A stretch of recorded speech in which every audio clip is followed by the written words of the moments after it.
Hello everyone, I welcome you all on this edutech platform.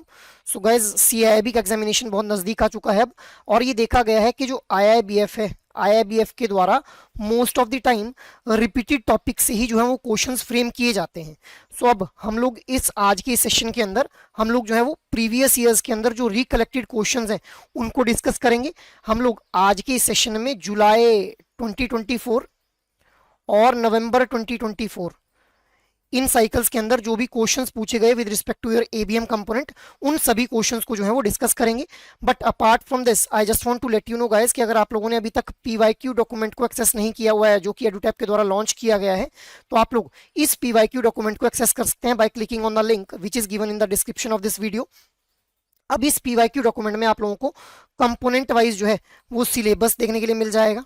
ठीक है, most important topics क्या हैं हर एक कंपोनेंट के, ये आप लोगों को समझ आ जाएगा, और प्रीवियस ईयर्स के अंदर किस तरह के क्वेश्चंस जो हैं वो फ्रेम किए गए हैं। You will get a fair enough idea of these three particular factors. So guys, just go into the description of this video and इस पीवाईक्यू डॉक्यूमेंट को आप लोग जो है एक्सेस कीजिए, सो दैट आप लोगों की प्रिपरेशन थोड़ी और ज्यादा जो है वो स्मूथ हो जाए। First question, first of all, so first question is, in a bank branch there are 2200 customers in P segment loan. A fresh joinee was given a task to study a total of 200 sample accounts from the segment. In this context, what will be the finite population multiplier? अब देखिए, module A के questions को यहाँ पे सबसे पहले discuss किया जा रहा है। Module A is all about the statistics. यहाँ से आप लोगों को बहुत से न्यूमेरिकल बेस्ड क्वेश्चंस जो है वो देखने के लिए मिलेंगे। अब देखिए यहाँ पे क्या दिया गया है कि यहाँ पे आप लोगों से पूछा क्या गया है, फाइनाइट पॉपुलेशन मल्टीप्लायर पूछा गया है। तो देखिए, फाइनाइट पॉपुलेशन मल्टीप्लायर के लिए जो फॉर्मूला रहता है, वी ऑलरेडी नो दैट कि under root of finite population जो मल्टीप्लायर रहता है, उस फाइनाइट पॉपुलेशन मल्टीप्लायर को हम लोग कैसे कैलकुलेट कर लेते हैं, under root of capital N minus N divided by capital N minus one. अब यहाँ पे कैपिटल एन क्या है, पॉपुलेशन का साइज, स्मॉल एन क्या है, सैंपल का साइज। अब क्वेश्चन में ध्यान से देखिए, यहाँ पे population size is 2200 and sample size is 200 itself. So simply आप लोगों को इस फॉर्मूला के अंदर जो वैल्यू पुट करनी है and you will be getting the right answer, that is 0.95 itself. So this is how a population, a finite population multiplier will be calculated. ठीक है, मूविंग अहेड, नेक्स्ट अब हम लोग बात कर लेते हैं सेकंड क्वेश्चन के बारे में। Which of the following statement regarding skewness and kurtosis is और are correct? Your statements are, the degree of distortion from the symmetrical bell curve is known as kurtosis. Kurtosis can only measure the flatness of normal distribution. Skewness measures the peakness of a symmetrical bell curve. So यहाँ पे skewness और kurtosis के regarding यहाँ पे आप लोगों को statements दी गई हैं, तो आप लोगों ने करेक्ट स्टेटमेंट बतानी है। Your options are 1 and 2 only, 2 and 3 only, 1 and 3 only, या फिर none of the above. So the right answer for this question will be option number D itself. That is, कोई भी स्टेटमेंट जो है वो सही नहीं है यहाँ पे स्क्यूनेस और कुर्टोसिस को लेकर के। तो हम लोग देख लेते हैं। देखिए, स्क्यूनेस क्या है, अब this is the explanation part of this question. Skewness क्या है, it is the degree of distortion from the symmetrical bell curve और नॉर्मल डिस्ट्रीब्यूशन। नॉर्मल डिस्ट्रीब्यूशन जो है हम लोगों को लगभग सिमेट्रिकल बेल कर्व की फॉर्म में ही देखने के लिए मिलती है। ठीक है, तो कितना जो है वो बेल कर्व डिस्टॉर्टेड है वो बताता है skewness. It measures the lack of symmetry in the data distribution. There are two types of skewness, positive skewness और नेगेटिव स्क्यूनेस। ठीक है, next is kurtosis. Kurtosis is all about the tail of distribution, that is peakness और flatness. अब ये जो tell of distribution है, ठीक है, इसके बारे में बात की जाती है कुर्टोसिस के अंदर। It is use to describe the extreme values in one versus the another tail. It is actually the measure of outliners present in the distribution itself. अब आप लोगों को एक कर्व ऐसे देखने के लिए मिल रहा है, एक कर्व ऐसे देखने के लिए मिल रहा है। This is the normal distribution. So कितनी जो पीक जो हमारी डिस्ट्रीब्यूशन कर्व की है, वो पीक किस हिसाब से आ रही है, उसकी डिस्ट्रीब्यूशन किस तरह से हो रही है, जो पीक की टेल की डिस्ट्रीब्यूशन है, पीक की डिस्ट्रीब्यूशन किस तरह से हो रही है, पीकनेस है या फिर फ्लैटनेस है उस पीक के अंदर, तो यही हमारा जो है कुर्टोसिस जो है हम लोगों को बता पाता है। सो अब देखिए यहाँ पे क्वेश्चन में क्या दिया गया था, degree of distortion from the symmetrical bell curve is known as kurtosis. नहीं भी, इसको स्क्यूनेस बोलते हैं, that is why this statement is incorrect. Kurtosis can only measure the flatness of a normal distribution. नहीं भी, फ्लैटनेस या फिर पीकनेस को मेजर कर सकता है। Skewness measures the peakness of symmetrical bell curve. नहीं, this is the part of kurtosis itself. That is why all the given statements are incorrect itself. Moving ahead, next question पे हम लोग मूव करते हैं। Next question देख लेते हैं क्या पूछा गया था। In the data collection for a census, the reported population data had a variance of 65.98 what will be the standard deviation present in the final number of this census report। ठीक है, standard deviation आप लोगों से पूछा गया है। यहाँ पे आप लोगों के पास वेरिएंस इज गिवन, तो हम लोग जानते हैं कि जब भी हम लोगों ने जो है वो वेरिएंस निकालना है, सो वेरिएंस हम लोग कैसे निकाल पाएंगे, वेरिएंस हमारे पास यहाँ पे गिवन है, देखिए भी। अब हम लोग स्टैंडर्ड डेविएशन हम लोगों ने निकालना है, तो हम लोग जानते हैं standard deviation is equal to under root of variance itself. So simply यहाँ पे वेरिएंस जो कि दिया गया है 65.98, इसका आप लोग जो है अंडर रूट ले लेंगे, you will be getting the right answer, that is 8.12 itself. इस तरह से आप लोग जो है वो स्टैंडर्ड डेविएशन को कैलकुलेट कर पाएंगे from the given value of variance itself. Moving ahead, next question को अब हम लोग डिस्कस कर लेते हैं। विच of the following statements best describe the characteristics of geometric mean of a finite population. Option A is geometric mean is always greater than the arithmetic mean. A statistician uses the geometric mean formula for studying the linear effect only. Option C is annual return of the portfolio can be calculated using the geometric mean. Option D is geometric mean can be calculated for negative as well as positive values. So geometric mean की characteristics के regarding यहाँ पे question frame किया गया है. So the right answer for this question will be option number C itself, which best describe the characteristic of geometric mean of a finite population. अब देखिए statement C या option C बोल क्या रहा है, annual return of the portfolio can be calculated using the geometric mean. अब बाकी statements गलत क्यों हैं? देखिए the geometric mean होता क्या है, geometric mean इसको देख लेते हैं पहले. It is the average value or mean which measures the central tendency of set of numbers by taking the root of product of their values. अब geometric means takes into account the compounding effect of the data that occurs from period to period. Geometric mean is always less than the arithmetic mean and is calculated only for the positive values. हमेशा ध्यान रखेंगे कि जो geometric mean है it is always calculated for the positive values, ठीक है। तो इसीलिए ये स्टेटमेंट तो हमारी गलत हो गई, यहीं से हम लोगों को दिख रहा है कि geometric mean can be calculated for negative as well as positive values.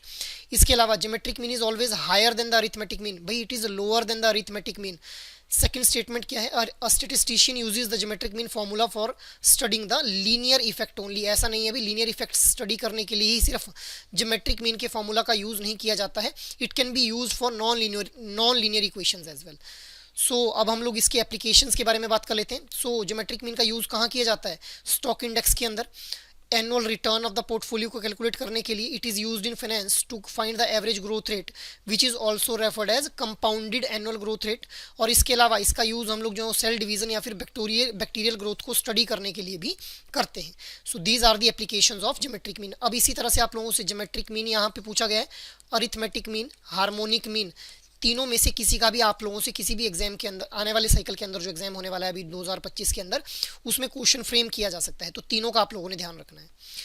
Moving ahead, next question अब हम लोग डिस्कस कर लेते हैं। विच of the following relationship is true between the two variables with correlation coefficient value of -0.96।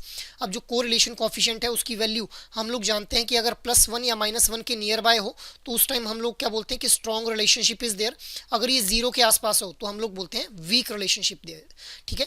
So -0.96 is the value. So strong negative, strong positive, weak positive या फिर no relation is there. The right answer will be option A, that is strong negative, क्योंकि 1 के नजदीक है ये 0.96 और negative sign इसके साथ जुड़ा हुआ है, तो इसीलिए स्ट्रॉन्ग नेगेटिव रिलेशनशिप हम लोगों को यहाँ पे देखने के लिए मिलेगा अगर को रिलेशन कोएफिशिएंट की वैल्यू जो है वो -0.96 रहती है। मूविंग अहेड, नेक्स्ट अब हम लोग बात कर लेते हैं calculate the class width of the following data regarding age of employees in a company.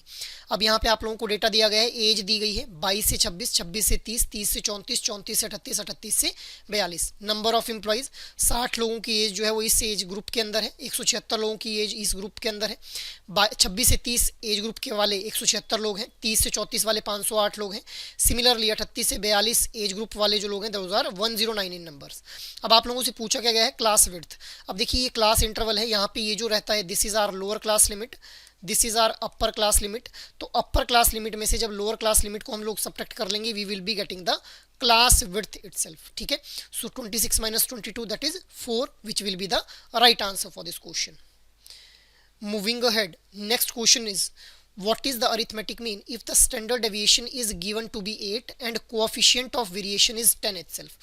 अब coefficient of variation हमारे पास दिया हुआ है, ठीक है। और इसके अलावा स्टैंडर्ड डेविएशन गिवन है, अरिथमेटिक मीन पूछा गया है। अब देखिए कोएफिशिएंट ऑफ वेरिएशन का फॉर्मूला क्या होता है, standard deviation divided by mean multiplied by 100%।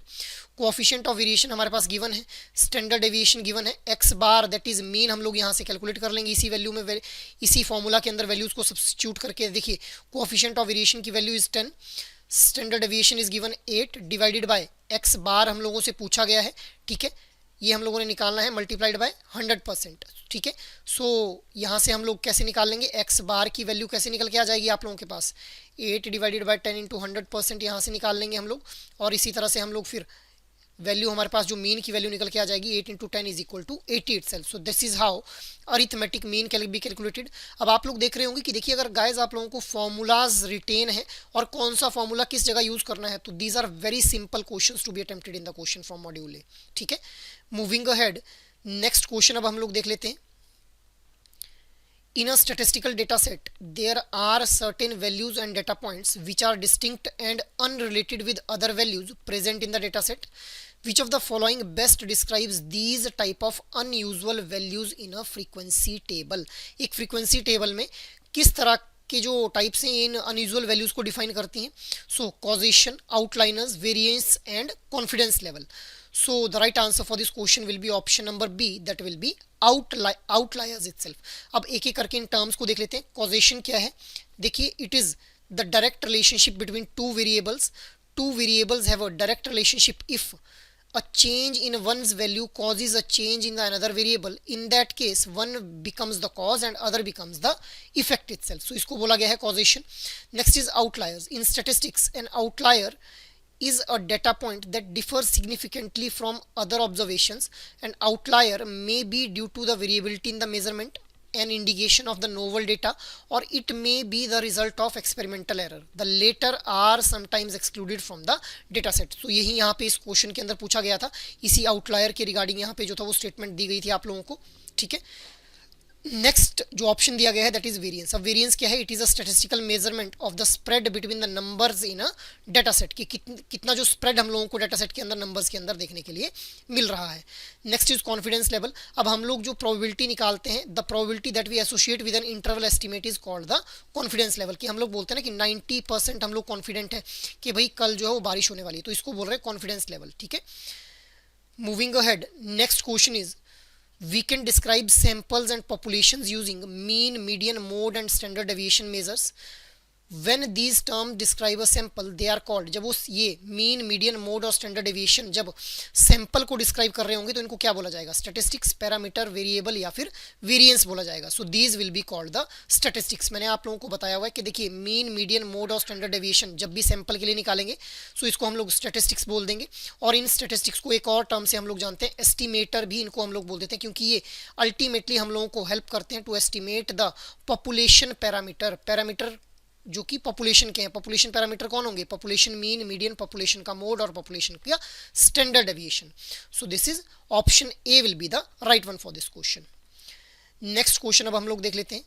For a regression equation y is equal to a plus b x, if the independent variable a is in milliliter per unit, what should be the unit used for the dependent variable b itself? So your options are milliliters only, litres only, any unit या फिर none of this. सो बताइए भी अगर a which is a independent variable अगर वो millilitre पर unit के अंदर है तो what should be the unit use for the dependent variable b itself. So the right answer will be option number C, क्योंकि हम लोग जानते हैं कि रिग्रेशन वाली इक्वेशन ये जो y is equal to a plus b x रहती है, इसके अंदर it can have any unit, जो डिपेंडेंट वेरिएबल है can have any unit, but the substitution is done in order to resolve the regression equation at the last step itself. मतलब इस regression वाली equation के अंदर जो ये हमारी डिपेंडेंट और इंडिपेंडेंट वेरिएबल्स हैं they can have ample number of units, और कोई भी यूनिट उनका हो सकता है। इट इज़ नॉट नेसेसरी कि उनका भी यूनिट सेम होना चाहिए इंडिपेंडेंट या फिर डिपेंडेंट वेरिएबल का। Next question is which of the following statement is और are incorrect regarding central limit theorem. Your options are statisticians use the normal distribution as an approximation to the sampling distribution whenever the sample size is at least 50. Option B is it permits us to use sample statistics to make inference about population parameter without knowing anything about the shape of the frequency distribution of that population. Option C is it assures us that the sampling distribution of the mean approaches normal as the sample size increases. Option D is none of this. So central limit theorem के regarding incorrect statement यहाँ पे बतानी है. भाई incorrect और correct का हम लोग ध्यान रखेंगे जब भी क्वेश्चन को पढ़ेंगे. So incorrect statement is option number A itself, that is कि स्टैटिस्टिशियन यूज करते हैं नॉर्मल डिस्ट्रीब्यूशन का as an approximation to the sampling distribution when sample size is at least 50. So यहाँ पे जो सैंपल साइज है इट इज एटलीस्ट 30. इसीलिए ये वाली जो स्टेटमेंट है, this statement is the incorrect with respect to the central limit theorem itself. बाकी ये जो सेंट्रल लिमिट थ्योरम है ये हम लोगों को हेल्प करती है to give a estimate about the population itself. Population की जो फ्रीक्वेंसी डिस्ट्रीब्यूशन है उसकी शेप को एस्टिमेट करने में हम लोगों को हेल्प करती है ये central limit theorem. So this is question number 11. Moving ahead, next question को हम लोग डिस्कस कर लेते हैं. In a comparison of the three means arithmetic, geometric and harmonic, which mean is generally the largest. Arithmetic, geometric और harmonic mean में से कौन सा मीन जो है वो सबसे बड़ा रहता है? Arithmetic mean, geometric mean, harmonic mean या फिर कैन नॉट बी डिटरमाइंड. सो देखिए गाइज, हम लोग जानते हैं कि जो अरिथमेटिक मीन है that is always greater than the harmonic mean which is always greater than the geometric mean. तो इसी रिलेशन के बेसिस पे आप लोगों से जो है वो क्वेश्चन यहाँ पे फ्रेम किया गया है. सो तीनों में सबसे बड़ा कौन सा है? Arithmetic mean is the biggest one. Moving ahead, next question हम लोग डिस्कस कर लेते हैं. How many quartiles are used to divide data into 4 equal parts? 2 quartiles, 3 quartiles, 4 quartiles या फिर 5 क्वार्टाइल्स. अब देखिए हम लोग जानते हैं कि हम लोग एक डेटा सेट को जो है वो कितने क्वार्टाइल्स की हेल्प से? 3 क्वार्टाइल्स की हेल्प से जो है वो एक डेटा सेट को 4 इक्वल पार्ट्स के अंदर जो है वो डिवाइड कर देते हैं. ठीक है, तो there are 3 quartiles which are dividing. First quartile जो है वो देखिए, इसका मैं आप लोगों को डायग्राम भी दिखा देता हूँ किस तरह से क्वार्टाइल देखने के लिए मिलता है. 25%. ठीक है, first quartile, second quartile and third, first quartile, second quartile and third quartile. So first quartile is 75%, second quartile is holding the data of 50% data. देखिए quartile है क्या है? represents the division of data into 4 equal parts. अब ये जो percentile है और quartile है, these are interrelated. ठीक है, so हम लोग यहाँ पे देख पा रहे हैं first quartile, third quartile, inter quartile range कैसे निकाली जाएगी? Q3 माइनस Q1, मतलब जो थर्ड क्वार्टाइल है उसमें से फर्स्ट क्वार्टाइल को जब हम माइनस कर देंगे we will be getting the inter quartile range. अब क्वेश्चन में आप लोगों से क्या पूछा गया था यहाँ पे कि how many quartiles are use to divide the data into 4 equal parts. 4 equal parts के अंदर जो है डेटा डिवाइड कर दिया जाता है with the help of 3 quartiles. That is why option B will be the right one for this question. Moving ahead, अब हम लोग मॉड्यूल बी के कुछ क्वेश्चंस को देख लेते हैं. मॉड्यूल बी से कौन से क्वेश्चंस जो थे वो जुलाई 2024 के अंदर फ्रेम किए गए थे. In the context of human resource management, what does C stands for in VUCA? VUCA के बारे में हम लोग पढ़ते हैं ह्यूमन रिसोर्स मैनेजमेंट के अंदर, तो वहाँ पे C stands for complexity, competency, complication या फिर कंट्रोल. अब यहाँ पे क्वेश्चन के अंदर पूछा गया C stands for, the right answer will be option number 8 self, that is complexity. Exam के अंदर यहाँ से कुछ भी आने वाले साइकिल के अंदर हो सकता है, एक ही एब्रीविएशन पूछ लें, तो VUCA stands for volatility, uncertainty, complexity and ambiguity environment. ठीक है, सो ये हम लोगों को देखने के लिए मिलता है वुका के एब्रीविएशंस. सो हर एक वर्ड के लिए कौन सी एब्रीविएशन स्टैंड कर रही है वो हम लोगों ने ध्यान रखना है. मूविंग अहेड, नेक्स्ट क्वेश्चन को अब हम लोग डिस्कस कर लेते हैं. Talent is the visible face of human resource and a dynamic and strategic activity of the human capital management. In this context talent management does not involve which of the following component? Control, competency, commitment या फिर contribution. So the right answer for this question will be option number A, which will be control itself. अब देखिए talent जो है it comprises of 3 C's itself: competence, commitment and contribution. Competence क्या है? Which deals with the head or mind being able to do. Commitment क्या है? which deals with the hand and feet, that is action. on contribution क्या है? which deals with heart, that is doing it well. ठीक है, so these are the 3 C's of the talent itself. So that is why option A will be the right one, which is not a part of this talent component itself. Moving ahead, next question is, which of the following is not one of the component of attitude described in the attitude development? Your options are emotional, intellectual, informational या फिर behavioral. The right answer will be option number B itself, that is intellectual. अब देखिए attitude को हम लोग जो है वो ब्रोक कर सकते हैं into 3 basic components: emotional, informational and behavioral. अब यहाँ पे intellectual नाम का कोई भी component नहीं रहता है attitude development के अंदर, that is why option B will be the right one. अब इस मॉड्यूल से आप लोग देख रहे होंगे कि theoretical और कंसेप्चुअल क्वेश्चंस जो हैं वो आप लोगों से पूछे जा रहे हैं. देखिए भी module B and module D these are the most important modules for your ABM examination. So module B से आप लोगों से जो है वो कंसेप्चुअल क्वेश्चंस एग्जाम के अंदर पूछे जाते हैं. ठीक है, जो अलग अलग थिंकर्स के द्वारा थ्योरीज दी गई हैं वहां से ही क्वेश्चन फ्रेम किए जा रहे हैं. Next question is which of the following principle of adult learning best describes the situation. A new provisionary officer is being guided by one of the seasoned branch manager in ABC Bank. Your options are transformational, mentorship, orientation या फिर motivation. So the right answer for this question will be option number B itself, that is mentorship. अब देखिए यहाँ पे अलग अलग जो है वो प्रिंसिपल ऑफ अडल्ट लर्निंग के बारे में बताया जाता है हम लोगों को जब भी हम लोग एचआरएम इसको मॉड्यूल बी को स्टडी करते हैं. सो प्रिंसिपल्स के अंदर 7 प्रिंसिपल्स हम लोगों को देखने के लिए मिलते हैं.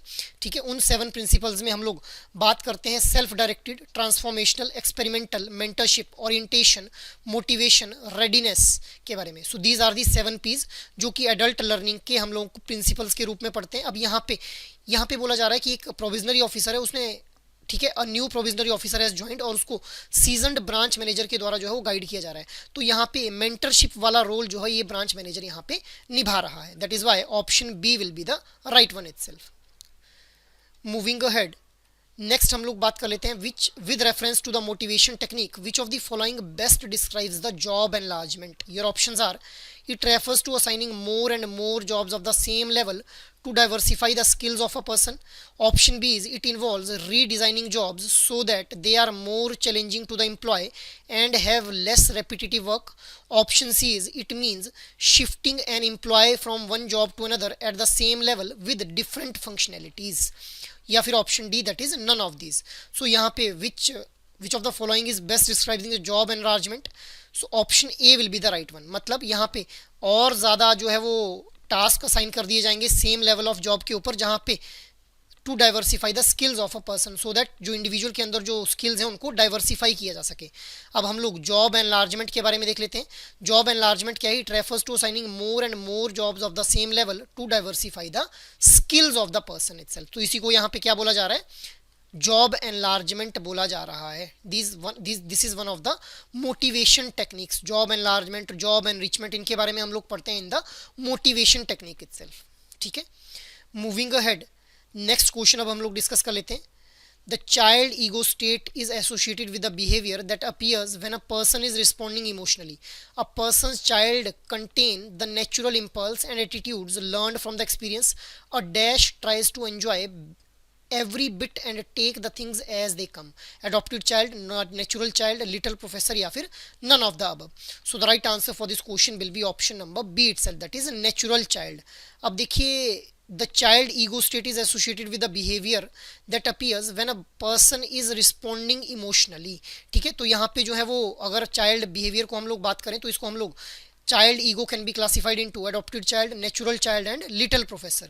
The part of the child state which adopts to what must be done to the others to get along. A natural child tries to enjoy every bit and take the things as they come. तो इसको हम लोग को किसकी characteristic देखने के लिए मिल रही है क्वेश्चन के अंदर? नेचुरल चाइल्ड की कैरेक्टरिस्टिक यहाँ पे देखने के लिए मिल रही है हम लोगों को. ठीक है, so natural child, little professor और adopted child, these are the child egos जिनको हम लोग जो है वो क्लासीफाई कर देते हैं. Next question is under the job or role analysis process which of the following components are covered under job specification? Duties performed, supervision given, working condition या फिर knowledge and skills. So the right answer for this question will be knowledge and skills. अब देखिए job specification और job description, दो चीज़ों के बारे में हम लोग पढ़ते हैं यहाँ पे. जॉब स्पेसिफिकेशन के अंदर क्या मेंशन रहता है? जहाँ पे क्या कुछ नॉलेज, क्या कुछ स्किल और एबिलिटीज़ चाहिए to perform a certain kind of job within an organisation. अब यहाँ पे educational details, work experience, managerial experience, किस एक्चुअल में क्या स्किल और नॉलेज रिक्वायर्ड है किसी भी जॉब या टास्क को परफॉर्म करने के लिए, वो मेंशन किया जाएगा इन the job specification. Duties performed, ये तो की रिस्पॉन्सिबिलिटीज एरियाज आ गए ना, ये तो जेडी जॉब डिस्क्रिप्शन का पार्ट बन जाता है हमारा. ठीक है, मूविंग अहेड, अब नेक्स्ट क्वेश्चन को हम लोग डिस्कस कर लेते हैं. Out of the various career roles which of the following stage correctly defines the situation at which an individual needs to broaden his perspective and think long term as he is now a part of top management, mentor, sponsor, apprentice या फिर colleague itself. The right answer will be option number B. अब देखिए यहाँ पे क्या बोला जा रहा है कि एक इंडिविजुअल को लॉन्ग टर्म पर्सपेक्टिव को लेकर के सोचना है ऑर्गेनाइजेशन के, and now he is a part of top level management, so he will be a sponsor, he will be performing the role of sponsor itself. ठीक है, at this stage the individual needs to broaden his perspective and think long term as he is now a part of top management. ठीक है, so top management का part होने की वजह से अब उसको ऑर्गेनाइजेशन के लॉन्ग टर्म परस्पेक्टिव के ऊपर जो है वो फोकस करना पड़ेगा. नेक्स्ट हम लोग बात कर लेते हैं मॉड्यूल डी के क्वेश्चंस के बारे में. सो यहाँ से देखिए फैक्ट बेस्ड क्वेश्चंस आप लोगों को यहाँ से देखने के लिए मिलेंगे. A compliance risk score of 2 falls under which category of compliance risk level.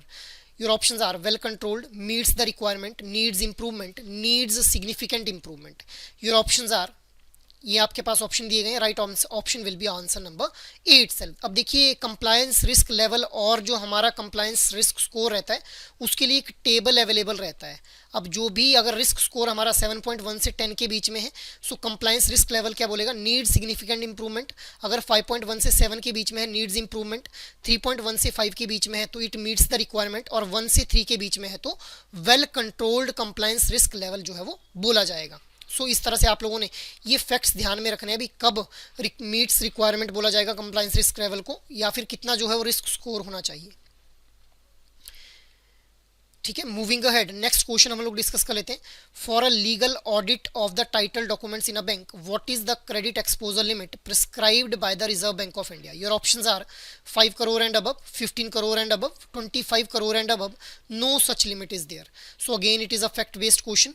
Answer option number A will be the right one for this question. अब देखिए RBI has decided that banks should also subject the title deed and other document in respect of all exposure. जो भी 5 करोड़ या इससे ज़्यादा के exposures होंगे उन एक्सपोजर्स के केस में जो है bank need to subject to the bank should also subject to the title deeds and other documents. जब भी जो एक्सपोजर का अमाउंट है वो 5 करोड़ या फिर इससे ज़्यादा हम लोगों को देखने के लिए मिलेगा for the purpose of legal audit of the title documents in the bank.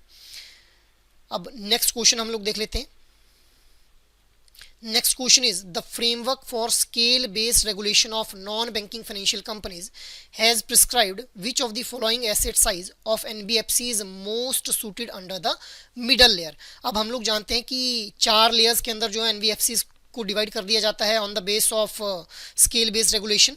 So middle layer के लिए जो है वो क्या एसेट साइज रखा गया है, 500 करोड़, 1200 करोड़, 800 करोड़ या फिर 100 crore. The right answer is option number B itself, that is 1200 crore itself. So हम लोग जानते हैं कि देखिए यहाँ पे हम लोगों को जो है वो 1000 करोड़ या फिर इससे अबव जो है जो भी एनबीएफसी का जब भी एसेट साइज जो है वो 1000 करोड़ या इससे ज़्यादा होगा तो उसको हम लोग जो है वो मिडल लेयर का पार्ट जो है वो मान लेंगे. यहाँ पे हम लोग देखिए यहाँ पे देख पाते हैं हम लोग लोएस्ट लेयर किसको बोला जाएगा, 100 करोड़ एसेट साइज बिलो जिससे जहाँ पे रहेगा एनबीएफसी का. मिडल लेयर किसको बोला जाएगा, 100 करोड़ या फिर इससे ऊपर जब रहेगा तो उसको जो है वो मिडल लेयर एनबीएफसी बोल दिया जाएगा.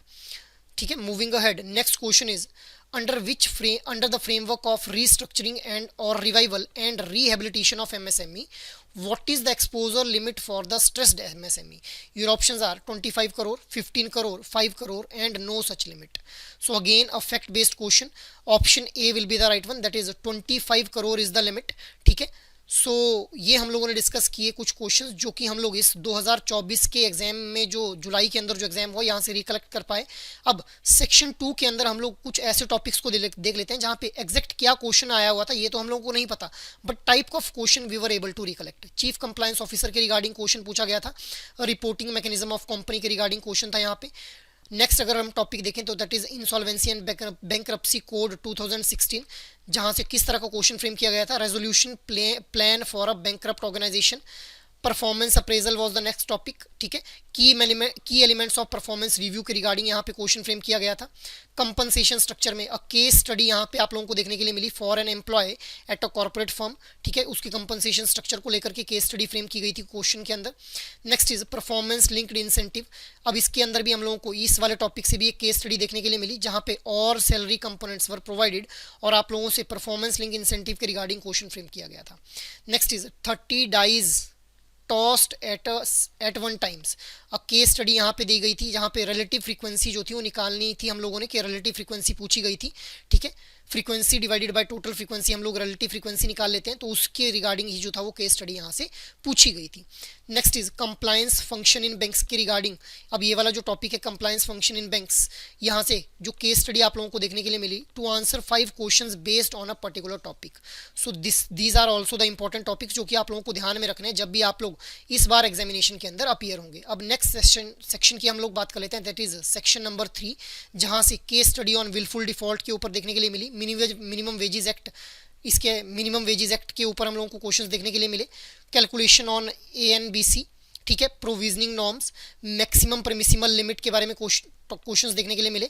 NBFC to bank compliance and CCO case studies देखने के लिए मिली, और types of learning. So these are also the important topics that you need to take care of when you will be appearing in the this 2025 examination itself. So this is all about July 2024 examination, जो कि हम लोगों ने देखा कि जुलाई 2024 के अंदर किस तरह से जो थे वो क्वेश्चंस फ्रेम किए गए थे। तो सबसे पहले आप लोगों के पास जो क्वेश्चन दिया गया है, that is arithmetic mean of the two positive integer is 25 and their harmonic mean is 15। What is the geometric mean of these numbers itself. So देखिए आप लोगों के पास हार्मोनिक मीन और अरिथमेटिक मीन दिया हुआ है। अब देखिए मॉड्यूल ए से आप लोगों को मोस्टली जो है न्यूमेरिकल बेस्ड क्वेश्चंस ही देखने के लिए मिलेंगे। अब इन क्वेश्चंस को सॉल्व करने का सिंपल सा तरीका है, मैं आप लोगों को फॉर्मूलाज बताता चलूंगा कि किस तरह से इन फॉर्मूलाज को आप लोगों ने यूज करना है। ये फॉर्मूलाज आप लोगों को याद रखने पड़ेंगे। Arithmetic mean into multiplied by harmonic mean will be equal to geometric mean का होल स्क्वायर। अब सिंपली हमारे पास अरिथमेटिक मीन और हार्मोनिक मीन की वैल्यूज गिवन है और हम लोगों को ज्योमेट्रिक मीन जो है पूछा गया है। सो इसी फॉर्मूला के अंदर इन वैल्यूज को पुट ऑन किया जाएगा और हम लोग जो है वो अपने रिक्वायर्ड आंसर तक पहुंच जाएंगे, that is the geometric mean itself. So when you will be putting the value of this arithmetic mean and harmonic mean in this formula, that is arithmetic mean into harmonic mean which is equal to geometric mean का whole square itself. So you will be getting the geometric mean. इस equation को जब आप लोग simplify कर लेंगे तो आप लोगों के पास ज्योमेट्रिक मीन निकल के आ जाएगा 19.36 itself. Moving ahead, next question अब हम लोग डिस्कस कर लेते हैं। गिवन द नंबर्स, ये हमारे पास कुछ डेटा सेट गिवन है। अब हम लोगों से क्वेश्चन में पूछा क्या गया है, मीडियन ऑफ दीज नंबर्स पूछा गया है। सो मीडियन हम लोग जानते हैं कि मीडियन, जब हमारे पास सबसे पहले हम लोग क्या देखेंगे मीडियन निकालने के लिए कि हमारे पास जो ये नंबर ऑफ ऑब्जर्वेशन है ये ऑड नंबर ऑफ ऑब्जर्वेशन है या फिर इवन नंबर ऑफ ऑब्जर्वेशन है। सो 1 2 3 4 5 6 7 8 9 10, there are 10 number of observation which are even in number. तो हम लोग जानते हैं कि मीडियन हमारा जो है वो इवन नंबर ऑफ ऑब्जर्वेशंस के लिए हम लोग कैसे कैलकुलेट करते हैं, n/2th observation plus n+1/2th observation whole divided by 2 itself. और हमारा जो ऑड नंबर ऑफ ऑब्जर्वेशन रहती हैं उस केस में median is n+1 divided by 2th observation. So बस इसी फॉर्मूला को हम लोगों ने यूज कर लेते हैं। बट पहले हम लोग ये जो हमारे पास गिवन डेटा सेट है इसको हम लोग असेंडिंग ऑर्डर के अंदर अरेंज कर लेंगे, जहाँ पे हमारा जो असेंडिंग ऑर्डर रहेगा वो कुछ इस तरह से हम लोगों को देखने के लिए मिलेगा। अब हम लोग मिडल नंबर को आइडेंटिफाई करेंगे क्योंकि यहाँ पे 10 नंबर्स हमारे पास दिए गए हैं। The median is average of 5th and the 6th number. अब 5th नंबर क्या है 25, 6th नंबर इज 57। तो हम लोग मीडियन जो है वो निकाल लेंगे अपने फॉर्मूला के अंदर वैल्यूज को पुट ऑन करके। इस तरह से जो है वो हम लोग ऑप्शन जो हमारा बी बनेगा वो हमारा राइट आंसर बन जाएगा for this particular question itself. Next question is, a batsman has an overall average of 50 run in 25 matches, जिसमें 20 मैचेस के अंदर उसका जो एवरेज स्कोर है that is 40 runs. What is the average in the remaining 5 matches. So देखिए यहाँ पे arithmetic mean की रिगार्डिंग ही क्वेश्चन जो है वो आप लोगों से फ्रेम किया गया है। टोटल रन्स हम लोग यहाँ पे निकाल लेंगे क्योंकि हम लोग जानते हैं arithmetic mean is sum of observation divided by number of observation. तो हमारे पास यहाँ पे ओवरऑल एवरेज दिया गया है, मतलब एवरेज इज मीन। मैंने आप लोगों को ऑलरेडी बताया हुआ है कि मीन की ही बात हो रही होगी जहाँ पे भी एवरेज के लिए वैल्यू दी गई होगी। तो यहाँ से हम लोगों ने टोटल नंबर ऑफ रन्स निकाल लिए, ठीक है, 50 मल्टीप्लाइड बाय 20 इटसेल्फ। इसके अलावा नेक्स्ट इज हम लोगों ने क्या कैलकुलेट करना है, नंबर स्कोर्स इन 20 मैचेस। अब 20 मैचेस के अंदर एवरेज स्कोर दिया गया है तो रन्स कितने स्कोर किए गए 20 मैचेस के अंदर वो हम लोग निकाल लेंगे 20 × 40। इसके बाद we need to calculate find the run scored in the remaining matches. Remaining matches मतलब जो रिमेनिंग 5 मैचेस हैं, 20 मैचेस के तो हम लोगों ने निकाल लिए। सो रिमेनिंग मैचेस के अंदर कितने रन स्कोर किए गए, जो हमारे टोटल मैचेस के अंदर रन स्कोर किए गए दैट इज 1250, उसमें से हम लोगों ने 20 मैचेस के अंदर जो रन स्कोर किए उसको सब्ट्रैक्ट कर लिया। तो रिमेनिंग मैचेस के अंदर कितने रन स्कोर किए गए वो हमारे पास निकल के आ गया दैट इज 450। अब हम लोगों ने निकालना क्या है, average in the remaining 5 matches. So average कैसे निकाली जाएगी, remaining runs divided by total number of observation. So ये हमारे पास यहाँ पे जो है वो एवरेज निकल के आ गई दैट इज 90 मंथ्स। सो इस तरह से जो है वो आप लोग अरिथमेटिक मीन के क्वेश्चंस को अप्रोच करेंगे। Moving ahead, next question is, in a data set the mode is 5, the mean is 6। If the data set satisfies the relationship 2 mean plus mode is equal to 3 times the median, what will be the median. अब हमारे पास जो यहाँ पे equation दी गई है और यहाँ पे मोड और मीन की वैल्यू दी गई है, सिंपली इन वैल्यूज को इस इक्वेशन में पुट ऑन कर लेंगे और मीडियन की वैल्यू हम लोगों के पास जो है वो निकल के आ जाएगी। सो यहाँ से जब हमारे पास मीडियन की वैल्यू निकल के आएगी, that will B 17/3 itself, that will be option number A will be the right one for this particular question। Otherwise हम लोग जानते हैं कि हमारे पास रिलेशनशिप क्या रहती है मीन मीडियन मोड को लेकर के, mode is equal to 3 median minus 2 times the mean itself. Next question is a retail store recorded its monthly sales over 5 consecutive months. एक रिटेल स्टोर ने अपनी जो मंथली सेल थी उसको 5 कंसेक्यूटिव मंथ्स के लिए कैलकुलेट किया, उसके रिगार्डिंग यहाँ पे डेटा गिवन है। अब फ्रॉम दिस डेटा जो स्टोर मैनेजर है वो ऑब्जर्व करता है कि जो एवरेज मंथली सेल है दैट इज $6,000। अब जो मोस्ट फ्रीक्वेंटली अकरिंग सेल है दैट इज $5,000। अब मैनेजर चाहता है कि वो अपनी परफॉर्मेंस को इम्प्रूव करे, सो वो अपनी ओवरऑल मंथली सेल को इम्प्रूव करना चाहता है to the $6,500 over the 6 months. So 6th month में वो कितनी सेल करे ताकि ये जो ओवरऑल एवरेज मंथली सेल है 6 महीनों की ये $6,500 निकल के आ जाए। ठीक है, so this is the question. अभी this is the question related to the combined arithmetic mean which is equal to n1 x1 bar plus n2 x2 bar plus divided by n1 plus n2 where x1 bar and x2 bar क्या है, these are the arithmetic mean of two sample sizes of n1 and n2। तो simply हम लोग question के अंदर भी इन्हीं मतलब इसी फॉर्मूला का यूज करेंगे, बट उससे पहले हम लोग क्या निकालेंगे, we need to determine the total sale in 5 months. So average sale is given, average sale दी गई है कि कितनी है $6,000 है, तो टोटल सेल हम लोग निकाल लेंगे, number of months multiplied by average sale, total sales हमारे पास निकल के आ गई। Now we need to calculate the required total sale for the 6 months, total sale which is required for the 6 months. ठीक है, वो हम लोग कैसे निकालेंगे, the desired overall average is $6,500 over 6 months. So required total sale कितनी आ जाएगी, 6 multiplied by the 6.5 itself. So हम लोगों ने यहाँ से रिक्वायर्ड टोटल सेल निकाल ली 39 इटसेल्फ। अब हम लोग क्या करेंगे, we need to find the sales needed in the 6th month, यही हम लोगों से जो पूछा गया है क्वेश्चन के अंदर। सो हम लोग इसको मान लेते हैं x, मान लेते हैं कि जो हमारी 6th मंथ में सेल हुई दैट इज x। अब total sale for the 6 months is equal to sale for 5 months plus x itself. ठीक है, अब यहाँ से हम लोग x की वैल्यू को निकाल लेंगे which is sale needed in the 6 month, so that जो हमारा एवरेज मंथली सेल है 6 महीनों के अंदर वो $6,500 जो है वो हम लोगों को देखने के लिए मिले। ठीक है, so this is how you will be approaching this kind of questions which are related to the arithmetic mean. ठीक है, combined arithmetic mean. Next question is a small business owner wants to estimate the average daily number of customers जो कि उसके store पे visit करते हैं। तो इसके लिए उसने क्या किया कि उसने 7 रैंडम डेज के ऊपर कस्टमर्स का डेटा कलेक्ट किया जो हर दिन उसके दुकान के ऊपर या फिर स्टोर के ऊपर आए। सो ये कुछ डेटा उसने कलेक्ट किया। अब based on the sample data what is the point estimator for the population mean number of the daily customer. अब पॉपुलेशन मीन के लिए हम लोगों ने पॉइंट एस्टिमेटर निकालना है, तो इसके लिए सिंपली हम लोग सैम्पल मीन को जो है वो कैलकुलेट कर लेंगे। सैम्पल मीन हम लोग जानते हैं अनग्रुप्ड डेटा के लिए हम लोग कैसे निकालते हैं, summation xi divided by fi itself. ठीक है, summation xi divided by n हमारा हो जाता है हमारा जो अनग्रुप्ड डेटा रहता है, और अगर ये हमारा ग्रुप्ड डेटा रहता तो वहाँ पे summation xi will be divided by summation fi हो जाता हमारा। सो यहाँ पे हमारा क्योंकि अनग्रुप्ड डेटा है तो इसीलिए summation xi divided by n। अब हमारे पास xi क्या है, ये जो हमारे पास वैल्यूज गिवन है, सो इनको हम लोग ऐड ऑन कर लेंगे and this will B divided by n। n कितना है 7 इटसेल्फ, 1 2 3 4 5 6 7 इटसेल्फ। सो 7 रैंडम डेज के लिए हम लोगों ने निकालना है। सो इस तरह से हम लोग जो सिंपली सैम्पल मीन को यहाँ पे निकाल लेंगे, that will be the right one calculation for the point estimator of the population mean, क्योंकि हम लोग सैंपल मीन के थ्रू ही जो है वो पॉपुलेशन मीन को एस्टिमेट कर पाते हैं, क्योंकि हमारे पास ये सैंपल दिया गया है ना। अब सारे कस्टमर्स का डेटा तो नहीं दिया गया है, ठीक है, तो 7 रैंडम डेज का डेटा हम लोगों ने उठाया हुआ है, तो दैट इज द सैंपल। अब यहाँ से हम लोगों ने सैंपल मीन निकाला और हम लोगों को पॉइंट पॉपुलेशन मीन का जो है वो एस्टिमेटर निकल के मिल गया। ठीक है, तो इस तरह से आप लोग जो है इन क्वेश्चंस को अप्रोच करेंगे। Next question is a quality control manager is manufacturing a company records the weights of 5 products as follow. 5 products के वेट्स जो है वो इस तरह से दिए गए हैं। अब using this data the manager wishes to access the variability in the product weight, कि मतलब कितनी वेरिएबिलिटी मुझे इन प्रोडक्ट वेट्स के अंदर देखने के लिए मिलेगी। What is the confidence of variance for this batch. अब कॉन्फिडेंस ऑफ यहाँ पे जो है कोफिशिएंट ऑफ वेरिएंस यहाँ पे पूछा गया है। कोफिशिएंट ऑफ वेरिएशन हम लोग जानते हैं कि कोफिशिएंट ऑफ जो वेरिएशन रहता है उसके लिए हमारा जो फॉर्मूला रहता है that is standard deviation divided by mean multiplied by 100। अब स्टैंडर्ड डेविएशन और मीन को निकालने के लिए हम लोगों को कुछ और वैल्यूज को कैलकुलेट करना पड़ेगा। सो मीन कैसे निकाला जाएगा, sum of observation divided by number of observation. Mean हमारा निकल के आ गया 6। अब हम लोग क्या करेंगे, इस ये जो मीन निकल के आया इसका हम लोग जो है वो ये जो हमारे पास डेटा सेट में वैल्यूज गिवन है इनके साथ डिफरेंस निकाल करके उन वैल्यूज का स्क्वायर कर लेंगे, square difference from the mean. 2 minus 6, 6 क्या है मीन, 2 माइनस 6 का होल स्क्वायर हम लोगों ने ले लिया।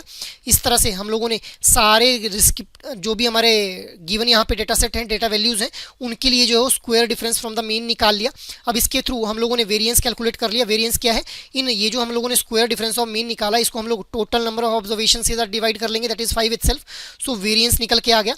अब वेरिएंस के थ्रू हम लोग जो स्टैंडर्ड डेविएशन निकालें, क्योंकि हम लोग जानते हैं स्टैंडर्ड डेविएशन क्या होता है, under root of variance itself. ठीक है, सो यहाँ से हम लोगों ने स्टैंडर्ड डेविएशन को निकाल लिया। अब कोएफिशिएंट ऑफ वेरिएशन के लिए हम लोग जानते हैं standard deviation divided by mean multiplied by 100।